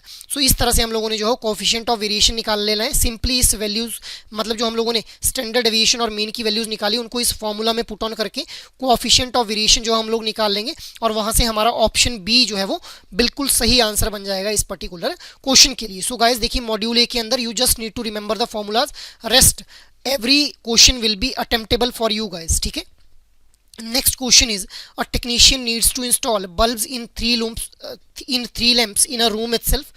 There are total 10 bulb available, total 10 bulb है जिसमें से 6 डिफेक्टिव है। अब व्हाट इज द प्रोबेबिलिटी कि जो 3 बल्ब इंस्टॉल किए गए लैंप्स के अंदर वो वर्किंग कंडीशन में है, मतलब वो डिफेक्टिव नहीं है। So it is an question related to the conditional probability. So देखिए कंडीशनल प्रोबेबिलिटी का क्वेश्चन है, बट यहाँ पे हम लोग सबसे पहले डिटरमाइन करेंगे number of working bulb. So total bulb दिए हुए हैं 10, डिफेक्टिव 6 हैं तो वर्किंग निकल गए, 4 बल्ब हमारे वर्किंग आ गए। अब हम लोगों को चूज करना, कैलकुलेट करना है the ways to choose 3 bulb out of 10। 3 bulb हम लोगों को चूज करने हैं 10 में से। So 10C3 will be the way to choose these 3 bulb out of 10। अब यहाँ पे 10p3 क्यों नहीं हुआ, क्योंकि यहाँ पे कॉम्बिनेशन, हमारे कॉम्बिनेशन का फॉर्मूला क्यों लगा, क्योंकि यहाँ पे ऑर्डर या फिर प्रायोरिटी जो है वो इंपॉर्टेंस नहीं है कि पहले कौन से बल्ब को चूज करो फिर कौन से को चूज करो, इसलिए हम लोगों ने सिंपली कॉम्बिनेशन का फॉर्मूला यूज किया। सो 10C3 को जब आप लोग सॉल्व आउट करेंगे 120 will be the value. Similarly calculate the number of ways to choose 3 working bulbs out of 4। 4 ये जो हमारे वर्किंग बल्ब्स हैं इनमें से 3 वर्किंग बल्ब्स हम लोगों ने चूज करने, कैसे करेंगे 10C4 करके चूज कर लिया जाएगा, वैल्यू हमारी निकल के आ जाएगी 4। अब हम लोगों को सिंपली प्रोबेबिलिटी जो है वो निकालनी है, number of ways to choose the 3 working bulbs divided by total ways to choose the 3 bulb. ठीक है, सो कितनी तरह से हम लोग 3 वर्किंग बल्ब्स को चूज कर पाएंगे, अभी हम लोगों ने निकाला 4 वेज के अंदर डिवाइडेड बाय टोटल वेज कितने हैं हमारे पास 120। यहाँ पे हम लोगों ने निकाला था 10C3 से जो वैल्यू निकल के आई थी। तो इसको हम लोगों ने जब सिंप्लीफाई किया तो हमारे पास जो ऑप्शन निकल के आ गया that is 1/30 itself। So that is why option A will be the right one for this particular question. So देखिए कंडीशनल प्रोबेबिलिटी के क्वेश्चंस में आप लोगों को ये आइडेंटिफाई करना रहता है कि हम लोगों को जो है वो कॉम्बिनेशन वाला फॉर्मूला यूज करना है या फिर परमुटेशन वाला फॉर्मूला यूज करना है। Next question is 2 cards are selected random from a standard deck of 52 cards. What is the probability that exactly one of the selected card is an ace itself? So अब deck of cards से यहाँ पे question पूछा गया है, again this is the question of conditional probability. So देखिए total ways to select 2 cards पहले हम लोगों ने निकालना है। हम लोग यहाँ पे कॉम्बिनेशन का फॉर्मूला यूज करेंगे क्योंकि ऑर्डर यहाँ पे अगेन जो है प्रायोरिटी पे नहीं रखा गया है। सो कितने तरीके से जो है 2 कार्ड्स को निकाला जा सकता है from the deck of 52 cards, 52C2। ठीक है, यहाँ से हमारे पास ये वैल्यूज निकल के आ गई, हमारी जो 52C2 की वैल्यू निकल के आ गई। अब way to select exactly 1 ace card, 4 हमारे पास एस कार्ड्स होते हैं उनमें से एक हम लोगों ने एस कार्ड निकालना है तो 4C1। इसी तरह से 1 non S card from the remaining 48 S cards. ठीक है, जो हमारे पास अब हम लोगों ने 4 तो यहाँ पे यूज कर लिए तो हमारे पास 52 में से 4 निकल गए तो 48 रह गए। अब इन 48 में से भी एक कार्ड जो निकालना है that should be non S, मतलब वो एस कार्ड नहीं होना चाहिए, तो 48C1 के थ्रू हम लोग ये चूज कर पाएंगे। अब इसके बाद टोटल फेवरेबल वेज कितने बन गए हमारे पास 4 multiplied by 48 that is 192 itself. अब सिंपली हम लोगों को जो है प्रोबेबिलिटी निकाल लेनी है that is favourable ways divided by total ways. तो फेवरेबल वेज हमारे पास जो है वो कितने आ गए हैं, फेवरेबल वेज हमारे पास कितने आ चुके हैं, अब हम लोगों ने अब यहाँ पे फेवरेबल वेज निकाले, यहाँ पे 192 हमारे पास जो है वो कितने आ चुके हैं यहाँ पे फेवरेबल वेज हैं, और टोटल वेज हम लोगों ने निकाले दैट इज 1326 इटसेल्फ। सो इस तरह से इस क्वेश्चन को अप्रोच करेंगे जो भी डेक रिलेटेड क्वेश्चंस होंगे with respect to the conditional probability. Next question is a repair shop has a box of 10 bulbs, initially 4 bulbs are working and 6 are defective. Each day a technician randomly selects 3 bulbs from the box for the testing. If the selected bulb is defective, it is immediately replaced with a new working bulb. The tested bulbs are then returned to the box. अब देखिए case study based question आप लोगों के पास दिया गया है। So assume that on each day the technician selection is such that the maximum possible number of defective bulbs are replaced. मतलब जितने भी maximum possible defective bulbs हैं उनको replace कर दिया जाता है। Under this best best case scenario how many bulbs will be in the working condition after the 4 consecutive days. ठीक है, so it is again a question of conditional probability, जहां पे हम लोगों के पास जो टोटल इनिशियल कंडीशन है वो क्या दी गई है कि टोटल 10 बल्ब हैं, वर्किंग 4 हैं, तो डिफेक्टिव 6 हैं हमारे पास। अब डे 1 का जो प्रोसेस है वहाँ पे टेक्नीशियन क्या करता है, 3 बल्ब्स को सेलेक्ट करता है। अब वो मैक्सिमाइज करना चाहता है अगर रिप्लेसमेंट को, तो जो तीनों सेलेक्टेड बल्ब्स हैं दोज आर डिफेक्टिव। अब किस तरह से हम लोग चूज कर पाएंगे 3 डिफेक्टिव बल्ब्स को, 6C3 का फॉर्मूला यूज करके, क्योंकि 6 हमारे पास डिफेक्टिव है और टोटल 3 हम लोगों ने सेलेक्ट करने हैं। ठीक है, सो 6C3, अब यहाँ से हमारे पास जो वैल्यू निकल के आ गई दैट इज 20। अब रिप्लेस कर दिया जाता है इन 3 डिफेक्टिव बल्ब्स को with the working bulb itself. So नया जो हमारे पास काउंट बन के आता है आफ्टर द डे 1 वो बन के आ जाता है। अब 4 जो वर्किंग बल्ब्स हैं वो हम लोगों ने देखिए 3 डिफेक्टिव बल्ब को जब 3 वर्किंग बल्ब से रिप्लेस कर दिया तो वर्किंग बल्ब कितने हो गए, 4 तो ऑलरेडी वर्किंग थे, 3 और ऐड हो गए इसमें, तो टोटल वर्किंग बल्ब 7 बन गए और डिफेक्टिव बल्ब 6 थे। 3 डिफेक्टिव बल्ब को निकाल दिया तो कितने रह गए, 3 रह गए हमारे पास।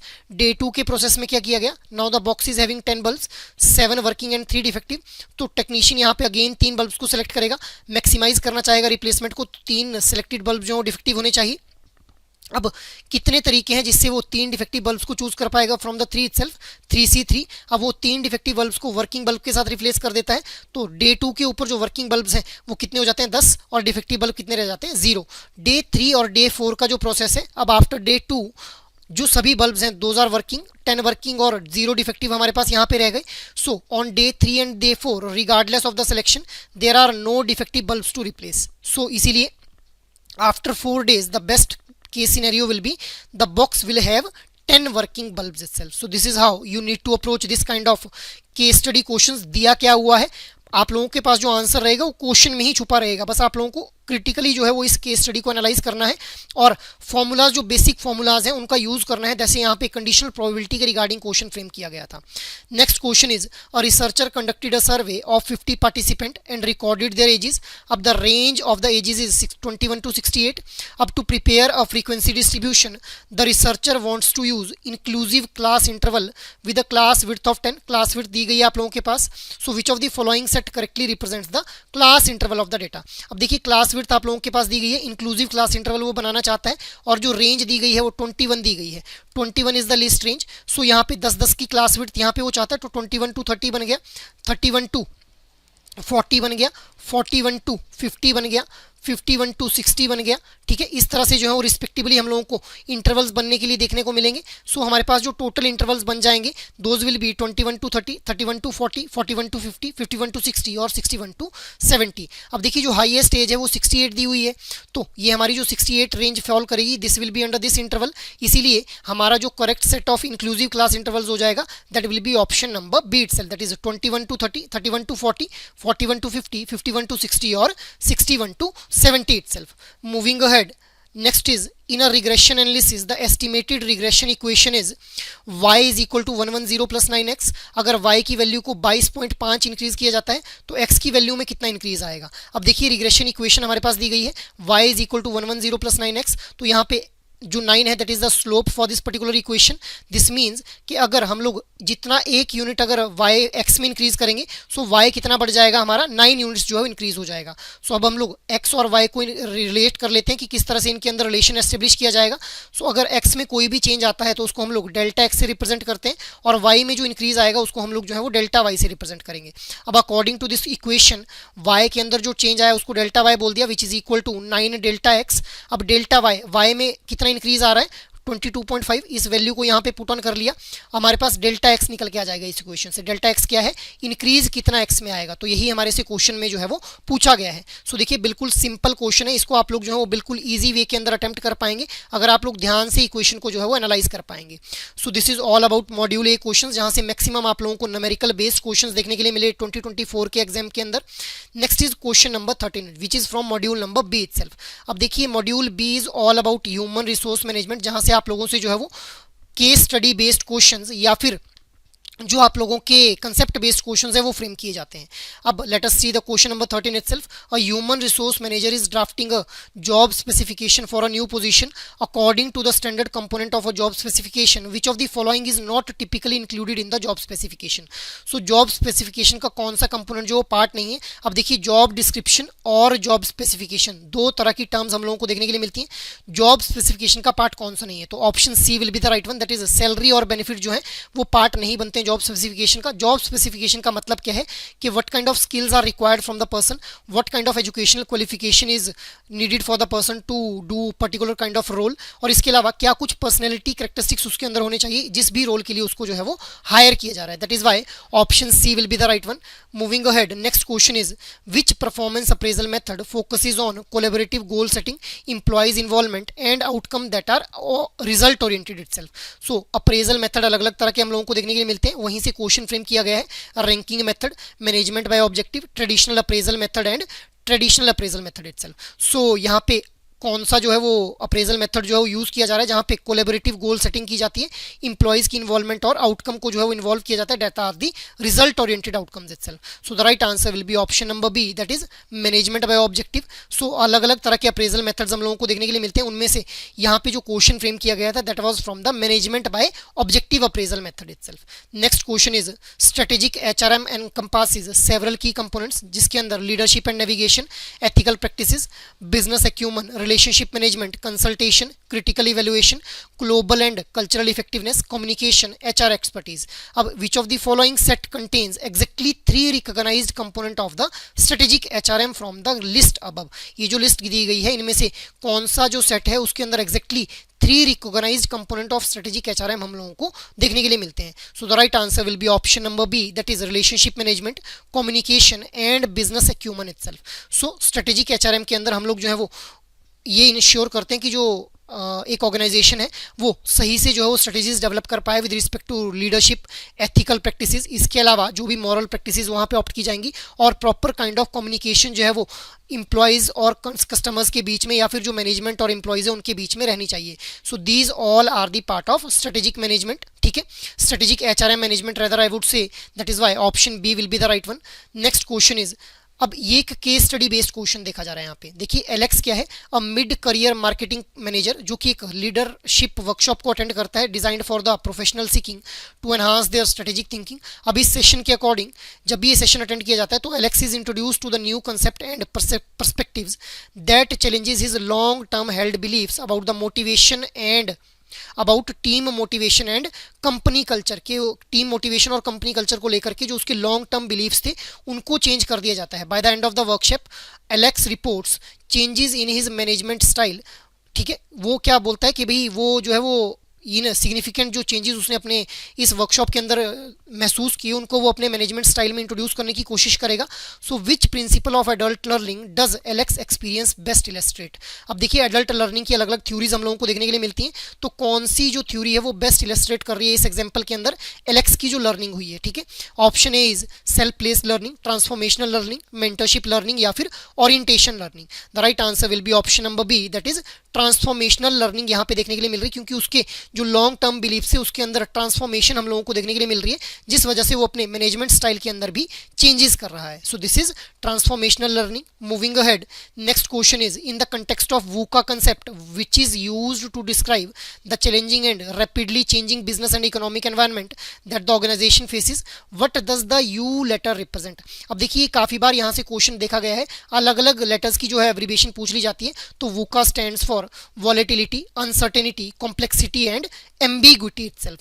So यहाँ पे right answer will be option number B itself. Moving ahead, next question is in at academic level talent is all about dash C's dash deals with the head and mind itself. मतलब talent management के अंदर हम लोगों को कितने seize देखने के लिए मिलते हैं और उनमें से कौन सा सी जो है वो हेड या माइंड के साथ डील करता है। Your options are 4 and commitment, 3 and commitment, 4 and competence, 3 and competence. Right answer will be option number D, that is there are 3 C's with respect to the talent management, that is competence, commitment and contribution. अब हमारा जो competence वाला head है वो deal करता है with the head and mind itself. जो commitment है that deals with the hand and feet, that is actions itself. इसके अलावा जो contribution है that deals with the heart itself. So the question was framed from the talent management itself. Moving ahead, next question is a tech cop, एक technological corporation है जिसके अंदर एक supervisor है जिसका नाम जॉर्डन है, जो कि अपनी एक कंपनी के जो वाइस प्रेसिडेंट है उसके साथ बहुत ही क्लोजली काम कर रहा है. अब because of this close proximity जो जॉर्डन है वो एक एक्स्ट्रा इन्फ्लुएंस ऑफिस में जो है वो क्रिएट कर पा रहा है अपना. ठीक है, इवन दो उसकी जो फॉर्मल जॉब है वो रिमेन से, वो उसके अंदर कोई चेंज नहीं है, बट उसकी क्लोज रिलेशन जो है वो अपने वाइस प्रेसिडेंट के साथ है. ठीक है, based on the power based concept described by Kotler and others, which type of power is Jordan primarily utilising. So कौन सी पावर को जो है जॉर्डन यूटिलाइज कर रहा है, legitimate power, reflected power, coercive power या फिर expert power. So the right answer will be option number B, that is reflected power. अब चार तरह की पावर कंसेप्ट हम लोगों को देखने के लिए मिलते हैं, legitimate power, coercive power, expert power and reflected power. अब जो लेजिटिमेट पावर है that is being derived from one's formal position in the organisation. Coercive power जो है it is based on the ability to punish और threaten. Expert power क्या है, जो कि एक स्पेशलाइज्ड नॉलेज, स्किल या एक्सपीरियंस से आती है. इसके अलावा रिफ्लेक्टेड पावर क्या है, जो कि close proximity of high source of power के साथ रहने से आती है. उसको हम लोग जो है वो क्या बोलते हैं कि वो उससे इनडायरेक्टली जो है वो एक इंडिविजुअल का इन्फ्लुएंस जो है एनहांस होता है. दैट इज वाई यहाँ पे सिमिलर ये एग्जांपल दिया गया था. Option B will be the right one, that is the reflected power itself. Moving ahead, next question is, it is again a case study based question. The ministry of finance in India is considering restructuring the banking sector to improve the efficiency and stability. In a review of the past reform, policy maker examined the recommendation of the Narsimhan committee. One key recommendation from the committee was that the government should encourage bank mergers. This recommendation was intended to create a more robust banking system by reducing the number of weak banks and enhancing the operational efficiency and the competitiveness. Which of the following best describes the objective behind the Narsimhan committee recommendation on bank merger? Your options are to increase the number of banks in the market for enhanced local access. Option B is to consolidate banks, thereby creating fewer but stronger institutions for improved efficiency and stability. Option C is to limit mergers only to private banks while keeping public banks separate. Option D is to decentralize banking function by creating more regional banks. So the right answer will be option number B itself, to consolidate bank, thereby creating fewer but stronger institution with the improved efficiency and stability itself. ठीक है, सो जो Narasimhan committee की recommendation थी उसका major objective क्या था कि हम लोग जो है वो कम से कम इंस्टीट्यूशंस को क्रिएट कर पाए, बट दो should be strong and efficient itself. ठीक है, moving ahead, next question is, what is the main emphasis of relational EHRM. Relational जो EHRM हम लोगों को देखने के लिए मिलता है उसका मेन एम्फेसिस उसके अंदर क्या रहता है, maintaining electronic record of the employee performance, automating administrative task related to the HR process, facilitating the virtual relationship among the employees and the manager, managing payroll and benefit administration. तो जो हमारा relational EHRM होता है उसके अंदर जो main emphasis रहता है that is facilitating the virtual relationship among the employees and the managers itself. That is why option C will be the right one itself. Moving ahead, next question is, Ravi, a newly promoted mid-level manager, is at the point in his career जहाँ पे वो he is taking time to reflect on his self-image. He is actively trying to reconcile how he perceives himself with how he believes others sees him in order to form a stable and clear professional identity.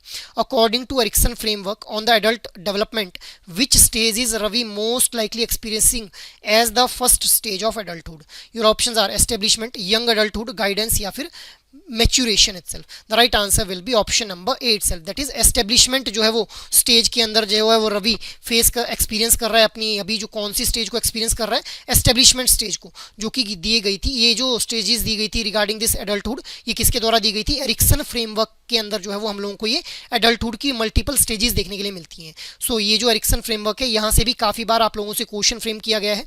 Moving ahead now, अब हम लोग बात कर लेते हैं module सी के बारे में. सो देखिए यहाँ से आप लोगों से जो है वो फैक्ट बेस्ड क्वेश्चन जो मोस्टली एग्जाम के अंदर पूछे जाते हैं. तो question number 23 is, a company reported a net profit of this amount and it had a non-cash expense of 2 lakh 20 lakh during this same period itself. The total ETL installments of all the term loans during this period were during this period amounted to this amount. What is the company's net debt service coverage ratio? सो यहाँ पे क्या पूछा गया है, net debt service coverage ratio के regarding जो है question को फ्रेम किया गया है. अब देखिए जो हमारी नेट डेट जो भी हमारी ये net debt service coverage ratio रहती है, इसके रिगार्डिंग बहुत बार न्यूमेरिकल बेस्ड क्वेश्चन जो है आप लोगों से पूछे गए हैं. तो हम लोग यहाँ पे आइडेंटिफाई करेंगे कि गिवन वैल्यूज हमारे पास जो क्या गिवन है. ठीक है, सो नेट प्रॉफिट कितना दिया गया है हमारे पास, 5 lakh is the net profit. Non cash expense कितना दिया गया है हमारे पास, 2 लाख इज द यहाँ पे नेट कैश एक्सपेंस. इसके अलावा जो ईटीएल इंस्टॉलमेंट है that is given 4 lakh rupees. अब हम लोग यहाँ पे न्यूमिनेटर को कैलकुलेट करेंगे अपने फॉर्मूला के लिए. तो न्यूमिनेटर क्या है, net profit plus non cash expense. दोनों वैल्यूज यहाँ पे गिवन है तो हमारे पास न्यूमिनेटर निकल के आ गया. अब हम लोग जो हमारा net debt service coverage ratio वाला फॉर्मूला है उसके उस फॉर्मूला के अंदर सिंपली इन वैल्यूज को जो हम पुट ऑन करेंगे. दैट इज ईटीएल इंस्टॉलमेंट हमारे पास गिवन है और हम लोगों ने जो हमारा net profit plus net non cash expense था उसको कैलकुलेट कर लिया. अब सिंपली यहाँ से हम लोग जो है net debt service coverage ratio को कैलकुलेट कर पाएंगे. So directly formula based question आप लोगों से पूछा गया था. Next question is ABC limited a manufacturing company has provided the following financial statements for the financial fiscal year 2023. Current assets जो दिए गए हैं those are of 5 lakh rupees. Current liabilities are of 3 lakh rupees. total assets are of 8 lakh rupees. Based on the given financial statement, calculate the net working capital ratio for the ABC Limited. net working capital ratio यहाँ पे calculate करने के लिए बोला जा रहा है. अब हम लोग जो है वो क्या किस टेक्निक को यहाँ पे यूज कर पाएंगे. देखिए नेट जो हमारे पास नेट वर्किंग कैपिटल रेशियो रहती है that is net working capital divided by total current asset multiplied by 100 into net working capital ratio itself. So simply हम लोगों ने वैल्यूज को पुट ऑन करना है. अब हमारे पास जो हमारे पास नेट वर्किंग कैपिटल रेशियो का फॉर्मूला रहता है उसके अंदर हम लोगों ने पहले क्या देखना है कि करंट एसेट्स हमारे पास दिए हुए हैं, करंट लाइबिलिटीज गिवन है, टोटल एसेट गिवन है. तो हम लोग नेट वर्किंग कैपिटल को निकाल लेंगे. कैसे निकाली जाएगी, करंट एसेट्स में से करंट लाइबिलिटीज को हम लोग माइनस कर लेंगे तो हमारे पास नेट वर्किंग कैपिटल निकल के आ जाएगी. अब सिंपली नेट वर्किंग कैपिटल हम लोगों ने निकाल ली तो हमारे पास टोटल करंट एसेट्स भी गिवन है. ठीक है, अब हम लोगों ने सिंपली क्या करना है कि वैल्यूज को पुट करना है जहां से हम लोग नेट वर्किंग कैपिटल रेशियो को जो है वो फिर फाइनली कैलकुलेट कर लेंगे. सो दिस इज हाउ आप लोगों को रेशियो के रिगार्डिंग क्वेश्चंस देखने के लिए मिले थे लास्ट एग्जाम के अंदर. So it is most expected कि मॉड्यूल सी से इस बार भी रेशियोज के ऊपर बेस्ड क्वेश्चन आप लोगों को देखने के लिए मिले. Next question is according to the insolvency and bankruptcy code of 2016 what is the prescribed timeline for educating authority to approve the resolution plan. अब it is directly a fact based question. Your options are T plus 100 days, ठीक है, T plus 180 days, T plus 160 days and T plus 120 days. So the right answer will be option number B that is T plus 180 days का जो है वो timeline जो है वो provide की जाती है for the educating authority to approve the resolution plan. Moving ahead, next question is priority sector lending is a requirement set by the central bank that obligates banks to allocate a specific portion of their lending to the specific sector of the economy considering crucial for inclusive and equitable economic development. These sectors are known as priority sectors. ठीक है, अब starting from the financial year 2021-22 the targets for the lending to the small and marginal farmers and weaker sections has been increased. In the financial year 2023-24 what was the target for lending to the small and marginal farmers? So 2023-24 के अंदर क्या जो था वो target रखा गया था small और मार्जिनल फार्मर्स के लिए. So it is also a fact based question.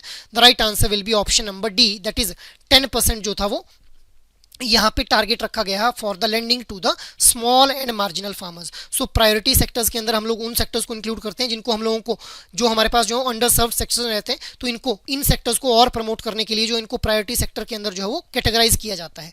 So priority sector से क्वेश्चन पूछा गया था.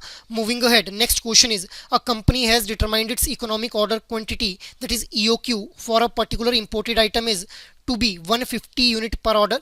The annual consumption of this item is 1800 units. ठीक है, एक साल में 1800 यूनिट्स जो कंज्यूम हो रही हैं. Calculate how often the company should open letter of credit for this item. Letter of credit को किस तरह से ओपन अप किया जाएगा, every 4 month, every 3 month, every 1 month या फिर every 2 month. So the right answer will be option number C that is every हर एक महीने के बाद जो है वो लेटर ऑफ क्रेडिट को जो है वो ओपन अप किया जाएगा. सो this is again a conceptual come case study based question. Next question is the trade receivable discounting system is a digital platform that enables financing and discounting of trade receivables for micro, small and medium enterprises by connecting them with the financier such as bank and NBFC. Which of the following business is not eligible to participate as a seller on this trades, that is trade receivable discounting system? Your options are a medium sized business that provides IT services, a small business that manufactures furniture, a large corporation that produces steel. All of the above can participate. The right answer will be option number C itself. तो मतलब a large corporation that produces steel will not be eligible to participate on a seller on the trade receivable discounting system, because ये जो है वो micro small या फिर medium enterprises के लिए जो है वो रखा गया है इस प्लेटफॉर्म को. Moving ahead, next question is ABC Electronics Private Limited, a well-known electronic manufacturing company, is grappling with the several financial challenges, rendering them unable to fulfill their financial obligations to various creditors, including banks and suppliers. As a consequence of this situation, the company creditors हैं, those have initiated the corporate insolvency resolution process in accordance with the provisions of Insolvency and Bankruptcy Code. Which of the following event occurs once the corporate insolvency resolution process is initiated? Your options are: company is immediately liquidated and its assets are sold off. The company's management continues to operate the business as usual. A committee of the creditor takes over the management of the corporate debtors, या फिर none of the above. अब insolvency and bankruptcy code के regarding यहाँ पे question frame किया गया है. The right answer will be option number C, the companies management continues to operate in the business as usual. मतलब अगर इंसॉल्वेंसी और बैंक्रप्सी कोड का यूज करते हुए जो इंसॉल्वेंसी रेजोल्यूशन प्रोसेस है उसको अगर इनिशिएट कर भी दिया जाता है तो कंपनी की जो मैनेजमेंट है वो एज यूजुअल अपने बिजनेस को जो है वो ऑपरेट करती रहेगी. ठीक है, मूविंग अहेड, नेक्स्ट क्वेश्चन क्या पूछा गया था? What is the minimum amount for which debt recovery tribunals are set up to expedite the recovery process? Your options are amount of 10 lakh and above, amount of 20 lakh and above, amount of less than 20 lakh या फिर amount of less than 10 lakh rupees. The right answer will be option number B. अब it is again a fact based question with respect to the debt recovery tribunal, that is 20 lakh या फिर इससे ज़्यादा के जो amount है उनको setup करने के लिए जो है वो उनको सेटल करने के लिए डेट रिकवरी ट्रिब्यूनल को जो है वो सेटअप किया जा सकता है for the purpose of recovery itself. Moving ahead, next question was which of the following component is not a part of marginal cost of fund based lending rate? Your options are tenure premium, negative carry on the account of CRR, marginal cost of funds या फिर all of the above are included. So right answer will be option D, that is MC. जो हमारा MCLR हम लोगों को देखने के लिए मिलता है, ये तीनों ही हमारे जो है वो कंपोनेंट बन जा इन तीनों में से कोई भी जो है वो हमारा कंपोनेंट बिल्कुल हमारा ये तीनों ही जो है वो कंपोनेंट बन जाते हैं with respect to this MCLR, that is tenor premium, negative carry on the account of CRR and marginal cost of funds itself. ठीक है, सो हमारे पास ये कुछ कंपोनेंट्स हम लोगों को देखने के लिए मिलते हैं with respect to marginal cost of lending rate. Moving ahead, next अब हम लोग देख लेते हैं मॉड्यूल डी से किस तरह के क्वेश्चंस पूछे गए थे. सो देखिए question number 32 was according to the regulatory change under the scale based regulation SBR, जिसको हम लोग बोल रहे हैं, at least dash of the directors of the NBFC shall have relevant experience of the having worked in a bank for NBFC. ठीक है, your options are 4, 3, 1 and 2 itself. Right answer will be option number C, that is at least one of the director of the NBFC shall have the relevant experience of having worked in a bank or NBFC itself. This is as per the guidelines with respect to the scale based regulations itself. So moving ahead, next question अब हम लोग देख लेते हैं. Next question was ABC Finance, a NBFC company, it is a case study based question again, is in the process of appointing chief compliance officer to ensure compliance with the regulatory requirement and internal policies. The regulatory guidelines specify a minimum fixed tenure for the appointment of CEO in an NBFC itself. What is the minimum fixed period mandated by the regulation for the appointment of chief compliance officer in an NBFC itself? Furthermore, in an exceptional cases, by how many years can this tenure be relaxed by the board of director committee? Your options are 4 years 1 year, 3 year 2 year, 3 year 1 year या फिर 2 year and 1 year. So right option will be option number C, that is जो minimum tenure रखा गया है with respect to the appointment of CCO in an NBFC वो रखा गया है 3 years और इसको extend किया जा सकता है by 1 year by the board or the board of committee itself. ठीक है, so option C will be the right one for this particular question.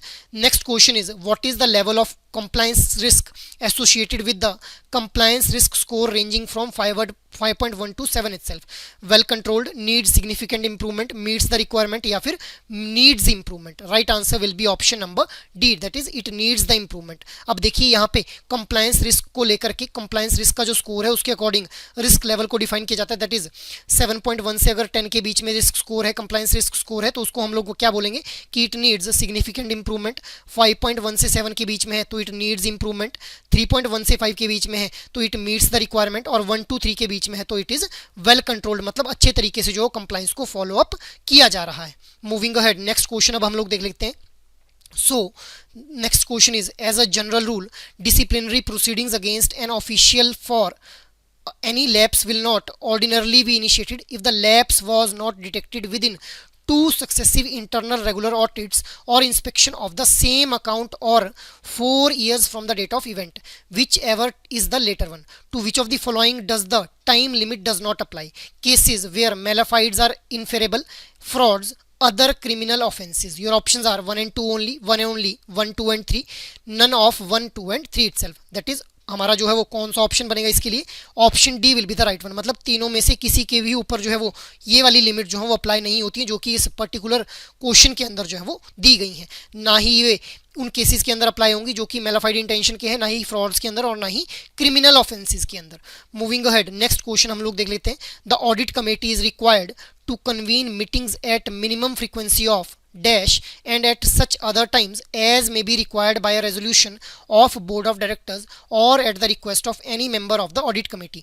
So minimum कितनी frequency के अंदर जो मीटिंग को कन्वीन किया जाना चाहिए by the audit committee itself? Right answer will be option number C, once in a quarter itself. So it is again a fact based questions. Moving ahead, next question is, in a banking industry early warning signals in a loan account can be indicative of potential vulnerability or misconduct which may eventually lead to fraudulent activities. When suspicions of fraudulent activities arises due to presence of one or more EWS, the account is classified as red flagged account. These signals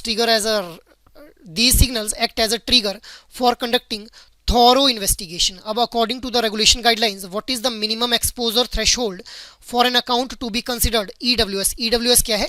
Early warning signal and red flagged account. So minimum जो exposure threshold है वो कितना रखा गया है as per the regulatory guidelines? Option C will be the right one, that is 500 million या फिर more जो है वो amount रखा गया है. उस केस में जो है वो early warning signals और red flagged accounts को जो है वो अर्ली वार्निंग सिग्नल्स को इशू किया जाएगा और अकाउंट्स को रेड फ्लैग्ड अकाउंट्स जो है वो डिक्लेयर कर दिया जाएगा. मूविंग अहेड, नेक्स्ट क्वेश्चन अब हम लोग देख लेते हैं. In the recent past there has been a surge in the incidents involving fraudulent shopping websites.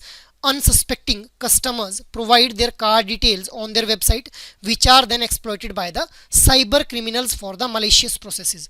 Which of the following term most accurately describes the technique employed by the cyber criminals to trick customers into entering their card details on these fraudulent shopping websites? Malware, encryption, phishing या फिर triangulation? The right answer will be triangulation itself. So it is the technique which is used by the cyber criminals to steal the credentials from the shopping websites with respect to the customers itself. ठीक है, moving ahead, next question अब हम लोग देख लेते हैं.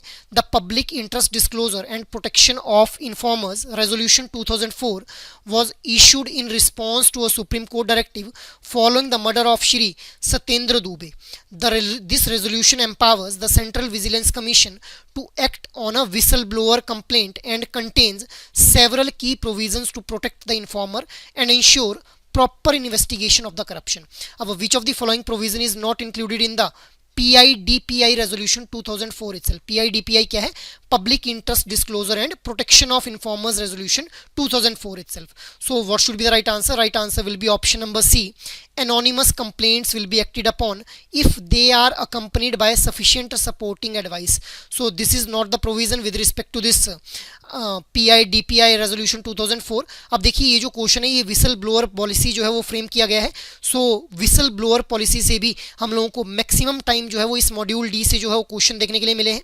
Moving ahead, next question अब हम लोग देख लेते हैं। Next question is GRC, that is governance risk and compliance solution provides an integrated platform for standardising and managing strategic and operational risk. It consolidates information from all financial risk management system, that is credit risk and manage market risk, इसके अलावा operational risk, to develop an enterprise wide view of the risk exposure throughout all common risk management strategies, including risk identification, assessment, response, and monitoring. One of the modules commonly implemented in the GRC framework, that is governance risk compliance framework, is RCSA module. What does this RCSA stand for? So RCSA जो कि हम लोगों को GRC framework के अंदर देखने के लिए मिलता है, क्या मतलब है भाई? ये हमारे जो RCSA देखने को मिलता है, इसका क्या मतलब रहता है? Option C will be the right one, that is risk control self assessment जो है वो मतलब होता है इस RCSA फ्रेमवर्क का, which is a part of GRC framework itself. Moving ahead, next question is secure bank, a well known financial institution, takes pride in its sophisticated online banking system that provides its customers with seamless access and transaction capabilities. However, a recent incident exposed the bank and its clients to significant security breach, leaving them vulnerable. In this particular case, attackers carried out an complex man-in-middle attack on the secure bank online platform. Users who thought they were securely interacting with the bank server were actually communicating with the attackers without their knowledge itself. Through this breach, the attackers were able to obtain user credentials and sensitive financial data, compromising the privacy of numerous customers. According to this given case study, which type of MITM attack, MITM is man in the middle attack, involves an attacker replacing the client's IP address with its own to maintain a session itself. So the right answer for this particular question will be option number C, that is session को जो है वो hijack कर लिया गया है, जिस वजह से जो customers हैं वो बैंक के नेटवर्क के साथ इंटरेक्ट करने के बजाय इन जो फ्रॉडस्टर्स हैं इनके साथ जो इंटरेक्ट कर रहे हैं और अल्टीमेटली उनकी क्रेडेंशियल जो है वो शेयर होते हुए हम लोगों को देखने के लिए मिल रहे हैं. ठीक है, next question is ABC bank. ABC bank के द्वारा रिसेंटली डिटेक्ट किया गया an attempted fraud amounting of rupees 1.5 crore. Thanks to the bank robust security measure, the fraudulent transaction was successfully thwarted. Considering the RBI circular dated on November 15, 2012, is ABC Bank obligated to the report this attempted fraud to the Reserve Bank of India? ठीक है, the right answer for this particular question will be option number D. ABC Bank को जो है वो report करनी पड़ेगी इसके की RBI को only if the audit committee of the board deems it necessary. मतलब जो audit committee of the board है अगर वो बोलती है कि भाई बैंक को रिपोर्ट करनी पड़ेगी आरबीआई को, तभी एक बैंक जो रिस्पॉन्सिबल है for reporting this case to the RBI itself. So this is again a case study based question. So ये हम लोगों ने क्वेश्चंस को डिस्कस कर लिया. अब सेक्शन 2 में हम लोग देख लेते हैं कि कौन कौन से टॉपिक्स थे जहां से अलग अलग तरह के क्वेश्चंस पूछे गए थे. यहाँ पे हम लोग एग्जैक्ट क्वेश्चन को रिपोर्ट नहीं कर पाए हैं. सो चीफ कंप्लायंस ऑफिसर के regarding reporting managing mechanism of the company के रिगार्डिंग क्वेश्चन पूछा गया था. Next topic is insolvency and bankruptcy code, जहां से रेजोल्यूशन प्लान के रिगार्डिंग क्वेश्चन पूछा गया था. परफॉर्मेंस अप्रेजल के अंदर की एलिमेंट्स कौन कौन से रहते हैं, परफॉर्मेंस रिव्यू के इसके रिगार्डिंग क्वेश्चन फ्रेम किया गया था. कंपनसेशन स्ट्रक्चर के रिगार्डिंग एक केस स्टडी हम लोगों को देखने के लिए मिली. परफॉर्मेंस लिंक्ड इंसेंटिव से हम लोगों को अगेन एक केस स्टडी देखने के लिए मिली.